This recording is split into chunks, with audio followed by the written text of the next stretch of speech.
Welcome to EVNTAlpha, where I cover economic news and data, the S&P 500, and stock trading signals with captivating historical performances. After a tumultuous last week amidst news on Trump doubling down on wanting to acquire Greenland, we have recovered from the dip.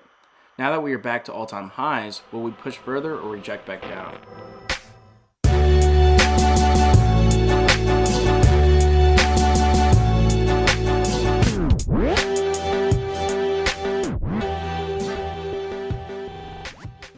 Just when the S&P was looking to set up to go higher, last Tuesday we saw nearly a 3% dip in the S&P. A majority of this sell-off was due to Trump refusing to acknowledge he would not use force to seize Greenland. The very next day, Wednesday, Trump eased concerns by confirming force is out of the question. It came at a crucial time as the S&P was going on to test its 38.2 and 50% retracement levels. If you are not familiar with Fibonacci retracements, it measures how far back the price pulls back from a move, in which many like to use the 38.2 and 50% levels to identify if it's a healthy correction or a major sell-off to undo the entire move. In addition, on Thursday last week, we had our last print on GDP for Q3, which we discussed 2 weeks ago. We printed a 4.4% growth rate versus a 3.2% consensus, bolstering up the S&P even higher after the recovery on Wednesday. If you watched the last video, you likely remember us discussing to keep an eye out for this print, as a positive one was sure to spur upward movement in S&P, and that's exactly what we saw. The hysteria from economic news is not quite over yet, as we are still awaiting the Supreme Court's decision on whether to reel back Trump's tariffs or not. While this would certainly be good for the markets, as many of the margin pressures that arose from the implementation of tariffs, along with the disruption in global supply chain prices, will be eased. However, as this article suggests, it could take months to work out the next steps if the Supreme Court rules in favor of pulling them back. This would spur a large task of refunding tax payments and may not be as straightforward as hoped. Continue to keep an eye out on this development, as the reaction to the news is certain to be quick and vigorous. If you were subject to the recent snowstorm we've had in the U.S. this weekend, I hope all is well. This major snowstorm could disrupt GDP for Q1, as this article by Jeffrey Bartash suggests. Heavy snow and icy conditions have shut down roads, canceled thousands of flights, shuttered work sites, and disrupted consumer trips to grocers and other stores. Analysts at Morgan Stanley estimate the storm could chop 0.5 to 1.5 percentage points from gross domestic product in the first quarter. They base this estimate on the damage caused to the economy in 2021 due to a similarly severe storm called Viola. This could make it difficult for economists and analysts to determine what is going on with jobs, inflation, and the broader U.S. economy, as it could distort reports published by the government. While this is a problem for April, it is important to prepare now, as the developments in sentiment leading up to April could dampen or amplify any negative reaction to a missed GDP print. Taking a look at economic data releases coming up this week, we have the next FOMC meeting tomorrow at 2 p.m. The expectation is for rates to remain the same. A hike is very likely out of the question, so what it boils down to is, do we get a cut to shock investors to a bullish reaction, or the expectation of no change? Ultimately, based on current expectations environment, Powell's speech afterwards will likely be most important, as we will get further insights as to how the Fed is positioning for the rest of the year. We know that GDP has been strong, inflation has eased slightly, and unemployment has been losing momentum. So the question is, will we see dovish language from Powell that insinuates they have more room to cut, and cut in a proactive manner to continue a healthy trajectory, rather than a reactionary one to counter the trajectory? This matters, as it will dictate not only the direction of the market, but also the sentiment of investors around the economy and confidence in the Fed to return the U.S. to healthy economic conditions. We also have initial jobless claims and continuing jobless claims this Thursday. We want to see a decrease in unemployment, as remember, the two biggest themes important to the Fed right now are the labor market and inflation. Should we see a strengthening labor market, hence less unemployed, it will be a great positive catalyst for the S&P. Lastly, we have core PPI coming out this Friday. The Producer Price Index tells us about the average changes in selling prices received by domestic producers, essentially tracking inflation and price trends from the producer's perspective before goods and services reach consumers. This is equally as important as CPI, as it can give you more insight as to how inflation is shifting. For example, when tariffs began implementation last year, we saw a stronger uptick in PPI compared to CPI, showing that while prices were getting higher, companies were actively protecting consumers and taking the brunt of the hit. signaling things get a lot worse once companies start losing that ability to hold prices. Well, we could certainly start seeing that happen this month, as January is when many companies adjust pricing for the year. In a CNBC interview, Amazon CEO Andy Jassy said tariff-driven price hikes are beginning to show. Vendors are starting to run out of goods they stockpiled ahead of the tariffs, and consumers will be starting to see more of an impact. To summarize, if you're a bull, you're hoping to see lower growth in PPI than consensus, as this will signal that producers are handling shift in margins well and still have that pricing power to protect consumers while also protecting their bottom line. Taking a look at the S&P Price Action, we can see we are back to retesting our current all-time high after a strong recovery over the past 5 trading days. As noted before, we bounced off our 38.2 retracement level and broke back above our all-time high realized in October of last year. We really want to see prices start to sustain above the support level, as in the technical world, this is a strong suggestion that prices can continue on to much higher levels. Looking at the full landscape, we now have a resistance zone between 69.20 and 69.86. Should we fail to break through the rest of the week, it will be important to watch how we react within the zone, as a break below 69.20 would open up the possibility of seeing that 38.2 and 50% retracement levels again. Also notice we have support generated from bullish divergence that occurred on Tuesday and Wednesday of last week, realizing a parallel channel with that pivot point. Should we break below the support of this parallel channel, it could be very bad news, as that likely means we're going on to break below the 50% retracement level as well. If you've seen my prior videos, you probably heard me mention if we break below that 50% retracement level, chances are we're going to undo the entire move of that bull run that we're measuring. Also note that if we breach past our all-time high this week, we could face resistance at the top of that parallel channel and further build structure within this region before a break in either direction. Looking at RSI, we have a new resistance zone from the high realized on January 12th. Should we break past our all-time high and test the top of our parallel channel, keep an eye out to see if we break both the top of the channel and our resistance zone on RSI, as double confirmations are a strong sign of continuations in that direction. The first stock I want to talk about today is CARR Global, also known as ticker CARR. They're a global leader in heating, ventilation, air conditioning, refrigeration, and related energy and climate solutions. They have a broad penetration across residential, commercial, and transport HVAC markets, and its diversified product range supports pricing power and customer loyalty. They recently divested the business to streamline toward higher growth, higher margin segments, and CARR is also expanding into data center cooling solutions, a fast-growing niche with demand from cloud and hyperscale infrastructure. Some forecasts anticipate data center cooling revenues could double to around $1 billion, posing a potential very strong bull case for CARR as they've implemented a new revenue source to their business segment.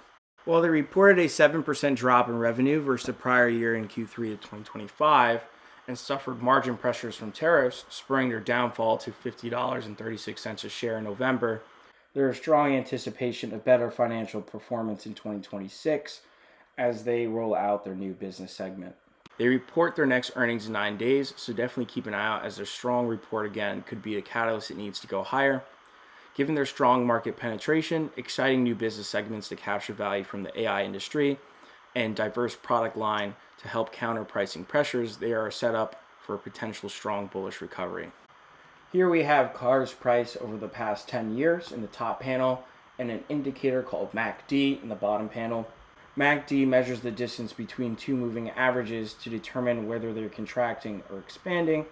In the event they're contracting or shifting to contracting, it's likely anticipating a cross in the two moving averages will occur. Particularly when you see the white line cross above the red line, this suggests that a bullish cross amongst the two moving averages is nearing. We've seen 9 bullish crosses for CARR over the past 10 years, in which the price rose 17% on average over the next 97 trading days, or about 5 months. When looking relative to its sector and index, it performed 10.5% and 10.25% on average, respectively. When looking at the price on the 97th day, the price was higher about 89% of the time, or 8 out of the 9 times.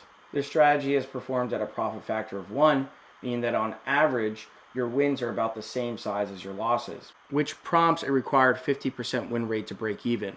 Now, bear in mind this profit factor is built off of one loss of 19.71% versus the average 21.5% return across the 8 wins. We've just had our 10th trigger today, and so we'll see over the next 5 months how this trigger performed. Taking a closer look at the reactions to the triggers, on the x-axis we have trading days out from the trigger, and on the y-axis we have the cumulative percent change over that time frame. In other words, what you're viewing here is what CARR's returns would be if you had bought it on each one of the trigger dates and held for about 5 months. In blue, we can see the average return lead up to that 17% average return on the 97th day. Also notice that the majority of the reactions remain fairly positive throughout the 100 trading day duration, suggesting there is strong upside potential relative to downside. I've plotted out what that average 17% return would look like should it happen this time around. That brings us to an upward target of about $66.80 a share around mid-June, and a downside risk of $53.85, or about 5.7%. We are currently trading within a triangle in which you can see our support and resistance lines are slowly closing in. We briefly broke outside this triangle in November and December, but quickly recovered back within the range. We've also recently broke a declining trend line that's been developing since August of last year, which suggests we could go on to see a retest of our first pivot point at $62.20 a share. Should we fall back below this triangle, this could be a very bad sign that prices are going back to around $50 a share. Should we continue to trade upwards, keep in mind the 2 resistance points generated from our pivot points, along with the 200-day MA, as we could see reversals at these price points. The second stock I want to talk about today is Builders First Source, also known as ticker BLDR. They're the largest U.S. supplier of structural building products, prefabricated components, and value-added construction services for new residential construction and repair/remodel markets. They are the largest player in its industry, giving it strong scale, distribution reach, and pricing power. The company increasingly sells higher margin manufactured components and installation services, reducing exposure to purely low margin commodity sales. BLDR has faced declining prices over the past year due to declining revenues and profitability margins tied to a weak housing market, placing them in potentially a favorable price range to get in while they are relatively cheap now. Ultimately, if we see rebound in single-family and multifamily homes driven by lower mortgage rates or improved affordability, this could lift BLDR's top line significantly. Many are anticipating mortgage rates to sit at 6% versus the high 6s and 7s in 2023 to 2025. In addition, some of you may be aware that Trump recently banned private equity firms from participating in residential housing to protect homebuyers. This could improve affordability of single-family homes. On the other hand, Trump has also expressed he favors protecting current homeowners over reducing housing prices for new owners, so it's hard to say if this rebound from affordability could come to fruition. However, if it does, you can count on BLDR as a strong bull case. Now here I have a strategy called Bull Drought. In the top panel, we have BLDR's price over the past 10 years, and in the bottom panel, we have the indicator which measures investors' ability to push new highs relative to the ability to push new lows. Now, when we see this indicator drop, that shows that bulls are currently weak, and when it begins to regain power, this is signifying that bulls are now starting to have the ability to push new highs again. Now, specifically for BLDR, anytime we've seen a trigger from the strategy, the price rose on average 32.6% over the next 100 trading days. And when looking relative to its sector and index, it rose 25 and 24% on average respectively. When looking at the 100th trading day, we can see that the price was higher about 79% of the time across 14 historical triggers over the past 10 years. The strategies performed at a profit factor of about 3, meaning that wins were on average 3 times larger than losses when looking at that 100-day holding period. This prompts a required 25% win rate to break even, and at performing about 79%, that more than beats the 25%. We've had our 15th trigger yesterday on Monday the 26th, and so we'll see over the next 5 months how this stock continues to perform.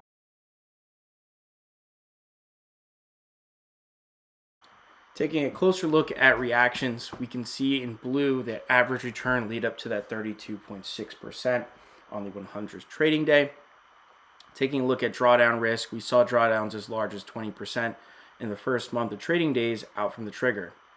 I went ahead and plotted what that 32.6% average return would look like, bringing us to an upward target of about $155 a share leading into mid-June, and a downside risk of about $104.51 a share, or of about 10 to 11%. We are currently trading within a falling wedge pattern, in which you can see our resistance and support lines are declining diagonally while also contracting closer to each other. We recently had a retest of the top of our falling wedge on January 15th, in which you can also see we experienced some bearish divergence in RSI, in which RSI highs were higher, but our price highs were lower. Now we're currently retesting our support at around $117.25 a share, as well as we are retesting our RSI trend line that we broke back on January 7th and January 2nd of this year. Should we see a bounce from the support line, that implies we're going to go on to retest the top of our falling wedge pattern. And should we see a break in that falling wedge pattern, as well as our resistance at around $131.70 a share, this really opens up the door to potentially seeing that average return of 32% like we've seen historically. Should we break below our support at $117.25 a share, our next targets are going to be the lower supports at about $106.50 a share, along with our diagonal support that we've been developing since November of 2025. The last stock I want to talk about today is GE Vernova, also known as ticker GEV. They're a standalone energy infrastructure company spun out from General Electric in March of 2024. It focuses on technologies that generate, transfer, convert, and store electricity across the global energy system. The stock has rallied significantly since the IPO in 2024, making it more volatile than many large industrial stocks, reflecting investor appetite for growth tied to energy infrastructure trends, with energy demand ramping up with AI. They have strong, consistent revenue growth with improving margins driven by equipment deliveries and pricing leverage. The company has maintained a healthy cash balance of $7 to $8 billion with no meaningful debt, and they have significantly increased its buyback authorization and dividends, which can support share price appreciation. GE Vernova is set to report earnings tomorrow morning with a very high expectation set. So should they miss, it could be a very drastic drop. And if they beat, it could be a great bullish catalyst for GEV to continue to trade upwards. Now here on the screen, I have a strategy called Trender, which uses a measurement of volatility called ATR to establish bands. And when these bands are broken upwards or downwards, it suggests there's been a shift in the environment and prices are likely to continue in the direction of that break. For GEV, we've seen 3 breaks historically over the past 10 years, in which on average the price rose 80% over the next 97 trading days. When looking relative to the sector and its index, it rose 72 and 71% respectively over that 97-day period. On all 3 times historically, the price was higher when looking at the 97 trading day out. We've had our 4th and 5th triggers in the past 10 years that are currently still active. The first one being on December 5th, and the second one being January 26th, which was yesterday. When taking a closer look at our reactions to the trigger, we can see in blue the average return lead up to that 80% on the 97th day. In yellow or orange, we have our current active reactions playing out. As you can see, our trigger from December 5th is leading up to its 40th trading day out, and our most recent trigger is only 1 day old, so you can, if you look towards the left, you can see it starting to generate. In terms of drawdown risk, we saw prices drop as much as 20% in the first 20 trading days. However, notice all of the events went on to recover if they were down by the 20th day. I went ahead and plotted what that 80% return would look like, bringing us to an upward target of about $1,250 a share leading into mid-June, and a downside risk of about $508.84 a share, or 26%. Notice that we've been trading within a range since roughly July of last year, and we are going on to attempt to break it currently. Should we have a very strong earnings tomorrow morning that prompts the stock price to break outside of our resistance zone currently, that introduces potentially seeing higher prices, such as upwards of $1,200 a share, based on what we've seen historically. Should we reject here and break back below our diagonal trend line we've been developing since November of 2025, along with our now support at roughly about $670 a share, we will likely see prices trade all the way back down to the bottom of our range at about $535 a share, and very close in line with our stop loss at around $508 a share. And that is all for today. If you enjoyed the video, please give it a like and subscribe, and I hope to see you in the next video.